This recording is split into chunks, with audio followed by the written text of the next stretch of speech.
Lijep pozdrav, dobrodošli na gimnastičku gimnaziju, ja sam Filip. Ja sam Dominik. U ovom videu pokazat ću vam kako bandažirati zglob šake, naravno na jedan više manje gimnastički način, premda postoji još jedan način koji je malo više gimnastički, ali ovo je zapravo način kako gimnastičari bandažiraju svoj zglob šake.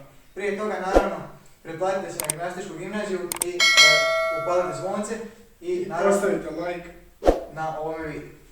I zapravo mislim da sada možemo krenuti na sam video. Dakle, u ovom videu ću vam pokazati kako bandažirati zglob. Dakle, ovo je gimnastički način, ima još jedan način, ali to nije baš pravilno za gimnastiku, malo otežava rad, pa ću vam ja pokazati kako to gimnastičari rade. Dakle, za ovaj video nam je potreba podbandažna služba i traka za bandažu. Imate link u opisu videa, možete kupiti naravno gimnastičke gimnazije traku, imate za ovo dvoje link u opisu videa. Sad idemo na video. Znači, pokazat ću vam sada kako bandažirati zglob. Ovaj dio ruke, to jest zglob, mora biti ravan, dok prijatelj kojem moram bandažirati mora ovako utegnuti ruku, tako da kad kasnije stavimo bandažu da mu ruka i dalje ostane čvrsta. Prvo što stavljam je podbandažna služba.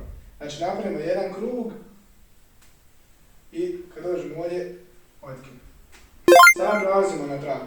Znači, krećemo ovdje od vrha i bitno je, znači, kada dođemo do ovog tu dijela šake, znači da pripazimo na ovu žilu, da tu idemo lagano, isto ovdje tu iza, znači ovom tu dijelu tu moramo pripaziti i ovdje isto tako, znači da ne zaustavimo krvotok, moramo tako paziti na tom dijelu. Ovdje isto možemo lijepo stisnuti i kada opet dođemo do ovog dijela, lagano.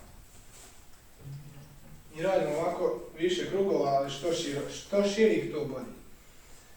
Znači kad dođemo opet ovdje, idemo prema nazad. Da se sve to lijepo stisne. I kad smo stigli do kraja, normalno otkidamo. Dakle, ovo je bio gimnastički način. Ako želite još po potrebi možete napraviti još jedan krug da bude što čvršće i da budete još sigurniji ako već niste bili. I evo sada je prikazano zapravo kako se bandažira na gimnastički način, ali pravi gimnastički način, dakle kad radimo jednu širinu trake, ovdje će zapravo iskočiti kartica i onda možete pogledati kako zapravo izgleda taj pravi zapravo gimnastički način. Isto tako u opisu ovog videa imate linkove za podbandažnu službu i za traku za bandažu, naravno od gimnastičke gimnazije, i tamo možete nabaviti kako bi mogli napraviti najbolju i najkvalitetniju bandažu.